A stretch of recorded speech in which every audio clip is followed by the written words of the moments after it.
that Pierre actually requested a trade last season. That might be one reason why the team didn't go, out of their way to see if he was interested. Right. If you're not interested in being here, why would we make any sort of effort to overpay you? Well, to here's stay the other here? thing about this. I mean, and we've talked about this with Kirk. Kirk loves the fact that he is a potential unrestricted free agent because he's got a lot of leverage.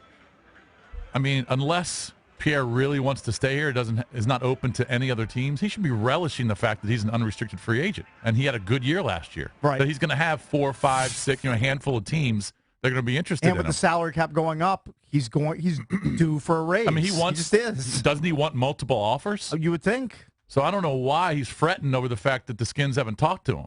Well, you're going to have multiple offers out there on the market. My guess is, and Chad's on the line. Of course, he listens to Chad Dukes versus the World every day at 2:00. My guess is Pierre got upset when they tried to crowbar Josh Doxson in during the season, when they tried to force feed him touchdown passes. It's just that, it was only happened once or twice. I understand that. Well, do you think Pierre requested a trade every week? Probably only happened once or twice. Probably was after they started crowbarring this guy who wasn't as good as him. Well, you're not. And he saw the writing on the wall. If you draft a guy in the first round, you're not going to just let him sit on the sidelines, no matter how many good receivers you have. And Pierre's got a little edge to him. That's just the way he is. If things aren't going right, he's going to. He's not the first receiver to complain or request a trade. Yeah, but imagine if Doxson had remained healthy. Pierre probably would have gone to the bench during a free agent year, and he would have missed out on millions of dollars potentially. So it makes sense that he requested a trade. What's up, Chad? Well, what do you think about this? I mean, like I just said, Pierre should be loving the fact that he's going to have multiple offers in unrestricted free agency, and that's what these players want to do, especially when they come off of a good year. And then he's he's pissed off that the Skins aren't talking to him. All right, well, they'll get to it. Well, Pierre seems to be pissed off about a lot of things, which, again, I think serves him well. And I think it's one of the reasons why I wanted him back is that he's fiery. He doesn't necessarily just go along with everything, and I think that shows on the field. Guys, what jumped off the table to me is when we played that, 3 minutes of audio that Jay Gruden gave at the Combine, and one of the things he said was, first of all, I'm not going to blink if we move on. I heard you guys discussing that yesterday, but also when he was describing Deshaun Jackson and Pierre Garcon, he said, oh, man, Deshaun's a pleasure to coach. He's really just great to coach, and Pierre's fiery.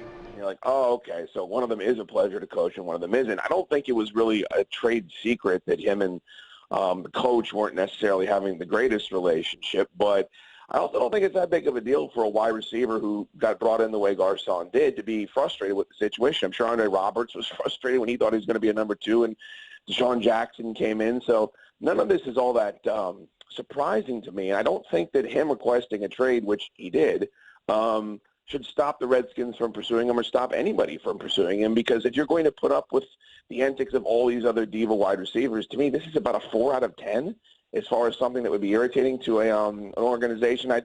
I'm fine with him being pissed that they didn't call him. I would want at least a phone call to let me know they want him. But if I'm him, I'm with you, Lurch. I want San Francisco to come calling. I want Baltimore to come calling. All these teams that are being linked to Pierre Garcon, it's all money in his pocket. Yeah, exactly. That could only help him. And it would have been money lost had Josh Doxson remained healthy. I mean, that's a great question. Here's another thing I don't get about the fans. That now the dozens of tweets I see from people saying, well, screw him. He doesn't want to be a Redskin. We don't want him. I'm like, what childish behavior is this? This is a business. I have no idea why people still look at it through that lens where it's a personal attack if a guy wants to go out there and get the best possible deal, or the guy wants to be treated like the commodity that he is. All of it makes sense to me. And Kirk Cousins not coming out and saying, oh, my God, I have to stay in this area and pay all these taxes and sit all this traffic because it's just so wonderful being here, and that makes the fans feel better because they live here. It's just ridiculous to me, and I think all of these guys should try to get to the open market. All of these guys should get all the money that they want, and if they don't like their situation, I don't know how I feel about requesting a trade in the middle of the season, but if you're Pierre Garcon and you see what Lurch is talking about, you see what you guys are talking about, they're forcing the ball to Josh Doxson, Jordan Reed's getting 11 passes a game, and you're kind of the forgotten man. Well, it looks like it paid dividends. He went in there, he caused a problem, and then they started throwing him the football, and they were better off for it. So, I don't know, the juice was worth the squeeze in that instance. And he was catching them, too. He doesn't drop balls. He was targeted 114 times, so they were obviously giving him opportunities. He has the second lowest drop rate in all of the NFL. Yeah, I mean, other teams see it. Other teams want that. Other teams need it. I'd love to have him. If I had to pick one of the two, that's who I'd want. I've said that all along, even though Deshaun's skill set is more rare. But we are, and Grant tweeted this the other day, and he's so right.